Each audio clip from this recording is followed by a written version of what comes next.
learn how to continuous chain piece with me. Hi, I'm Angie Dugan from the Quilting Connection. Welcome to my channel, Angie's Answers. I am working on a project. It's called the Exploding Heart Pattern. I do have half of the quilt done. So I did the white and the pink. This is a kit from Fabric Bash in Omaha, Nebraska and Rapid City, South Dakota. They sell this as a kit. It's the Wicked theme. So this is the Glinda or Galinda part with the white and pink. And then I've got the green and black part here for Elphaba. But I wanted to show you, I've got all my blocks already pre-made here and cut and squared up and ready to go. When I was working on the white and the pink half, I did a continuous chain piecing, and Julie down at Two Chicks Quilting, she taught me how to do this technique. It's actually on one of our podcasts, which is the Quilting Central podcast. So if you want to go back and check out that video too, you can. But I figured I wanted to give you some tips on how to do that continuous chain piecing as well. So with this, you can see the white and pink one. It's pretty scrappy, so I don't have to go through and lay out every single block in every single row. I can have my blocks sitting here, and then I can follow the pattern to make sure that I'm grabbing the right one in the right order. But I'm going to continually chain piece this and not break any of those strings or cut any of those threads. So this ends up to be, if I look at my pattern here, the white and pink was 9 squares here and then 18 rows long. And then this green and black is going to be 9 squares on this side and then 18 rows long. So I'm going to keep my pattern right here next to me to make sure that I'm matching up the right ones for the right row. You'll see, I'm going to speed that part up, but you'll see that I'm constantly looking and flipping. The other thing that I do is I look back at what color I used here, and then I just try to make sure that I don't get another one of those colors too close. So the next row that I wanted to do, these two greens are exactly the same, so I won't use this one, and I'll look in my pile over here, and then maybe I grab this one instead, because then these two greens would be a nice contrast next to each other. So it got a little trickier the farther that I went down to make sure that I didn't have two colors exactly touching, but there is a couple of spots in this white and pink where the two colors do touch, and that's okay. So this would be a great thing for something that is a little bit more scrappy, that you don't necessarily have to worry about that exact layout, and then you can keep all of these rows sealed together with that piece of string, the piece of thread in between each one without cutting it. So one other tip that I would have for you is I made these little markers on a safety pin here. So this tells me which row it is. And then I put them on that row. So this is row 1, this is row 2, this is row 3, this is row 4. So then when I start row 5, I'll add this safety pin in the middle of that block, and I always put the top of the pin to the top of the row. That way, if something does get twisted or turned at all, I'm going to be able to double check and move everything and match everything back up. So I'm going to do a little bit in regular speed so you can see it, and then I'll speed up to get going. So this is row 4. So row 4 is supposed to be a block E, which is one background square facing up, and then a block D with the two colors facing each other, and then the background square facing down. You should see when I did that white and pink how many times I was like checking here and checking here. So now that I rotate it this way, I don't like these two greens next to each other, so I'm gonna pick a different one. So I'm gonna look through my piles here, and I need D with the two colors facing up, and I think that'll be good because I'm gonna have, let me hold this up a little bit, I'll have that contrast of the darker green with the lighter green, and then if I look up here, this is a lighter green that's on row 3, and then there's a darker green here. So I'm always peeking at what colors are on the previous row, what colors I'm going to use for the current row, and just making sure that I like the way that looks, and that I am triple checking my pattern to make sure that this is the correct order. So this is row 4. I'm supposed to have block E facing up and block D with the background facing here. Then I just match these two together. If you want to, you can definitely put some pins in to help hold that. I let that flip back the way it's supposed to be, and then I'm just going to piece these two together. I kind of watch, of course, to make sure that my seams are lined up and that my points are going to be nested inside of each other. and then I stop just a little shy. So I'm not going to go like all the way to the end, because remember, I do need to be able to kind of flip this back and see what my colors are here. So I'm going to put these back in that pile because that's D. So I try really hard not to mix up the order of these either. So now I need to do row 5, and I have my pin with my marker for row 5. Row 5 is 2 D blocks facing opposite directions. So this one would need to go that way with the background facing down.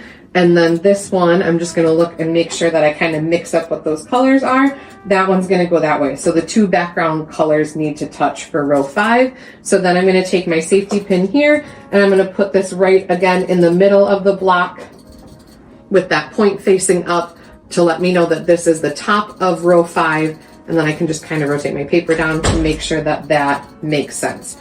So these two, row 5, I've got D facing this way and D facing this way with my 2 backgrounds touching. So then same thing, I'm going to match these together and then add that to my chain. Then row 6, here's my one for row 6. Row 6 is another D block. So let's peel these apart and see which D blocks did I use. So I've got a medium green, a light green, and then 2 lighter greens here. So then for row 6, I want something that has that darkest green.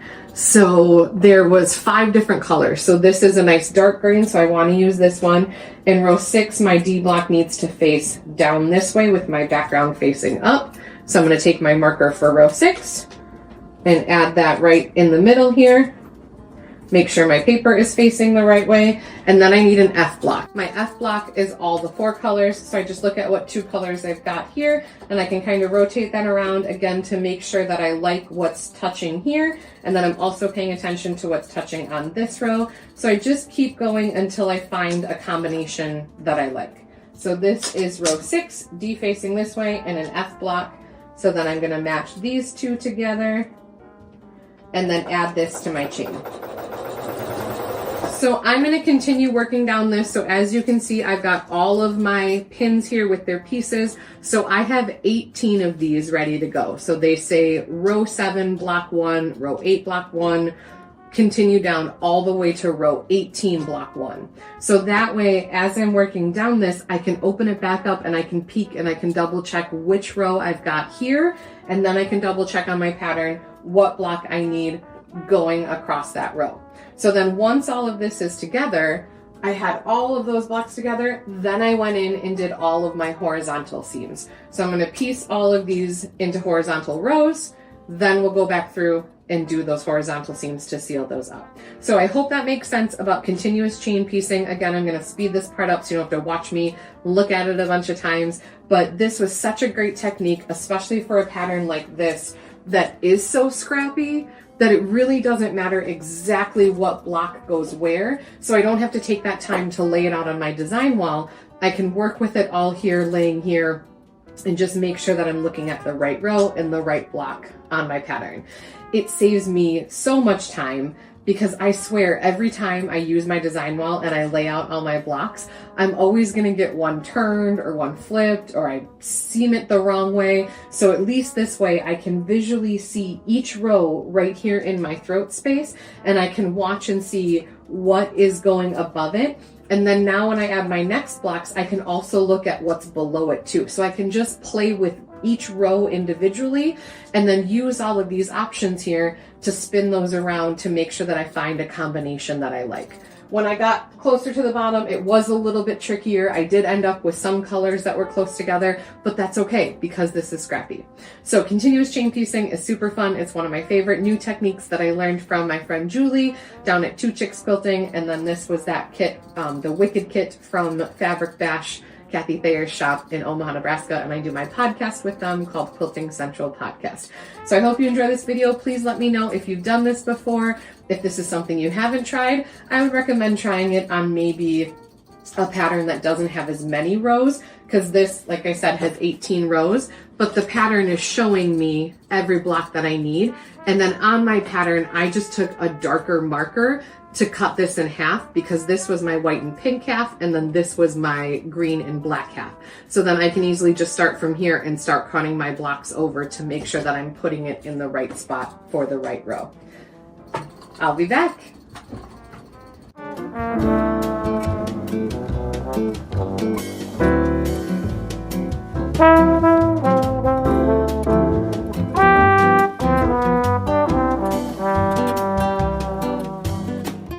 Okay, I have block 1 and block 2 attached for all 18 of my rows. I also recommend having a leader and ender. So this is just 2 pieces of fabric that I've sewn through a million times. So this is the end of block 18. So I just get that snuck underneath of there and started here. So then that way I can snip this one off, but then I'm gonna pull all these back towards me because I need to get back to row number 1. So now here is my row number 1. I double check that my safety pin is facing up. I go back to my pattern and I look at what I need for row number 1.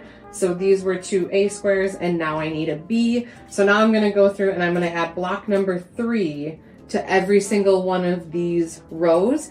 And I'm just gonna double check my safety pin every time, make sure that I'm counting over. So I'm adding block 3 now, and then I'm gonna start this leader. After I get this leader started, I'm gonna cut this piece off so then I can save this to add again to the bottom of row 18. So this, again, is just a super fast way that you don't have to break everything because now all of this is connected together, and I make sure that all of my safety pins are facing up and put them in the middle, because then that way when I go to sew these horizontal rows together, that safety pin's not gonna be in my way. I'm gonna be able to take these seams and match these seams together. So this is called continuous chain piecing. Stay tuned for more.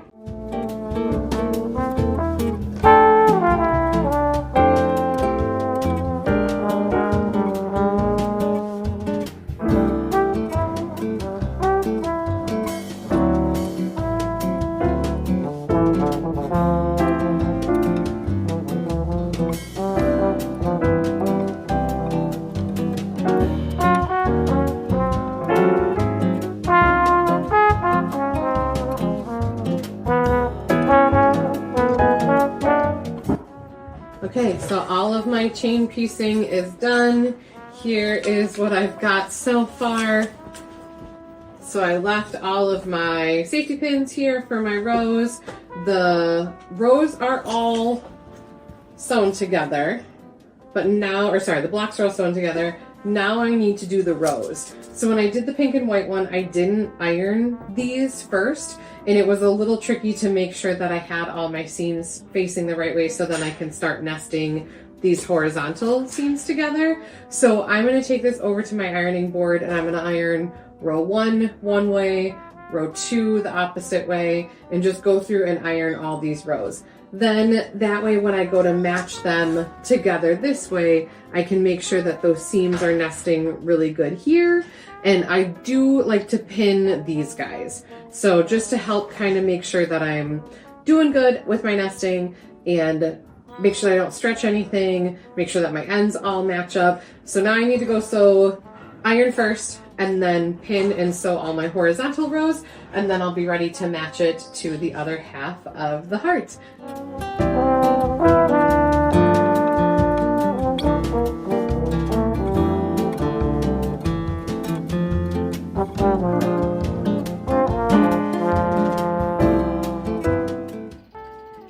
All of my horizontal rows are all sewn together now.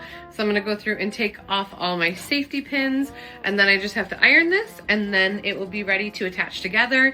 I do have a ton of extra green and pink fabric, black and white too, but I have a ton of extra of these fabrics because Fabric Bash did cut this kit very generously. So I think what I might do is maybe figure out if I can, because I did already cut those squares into 5.5-inch squares.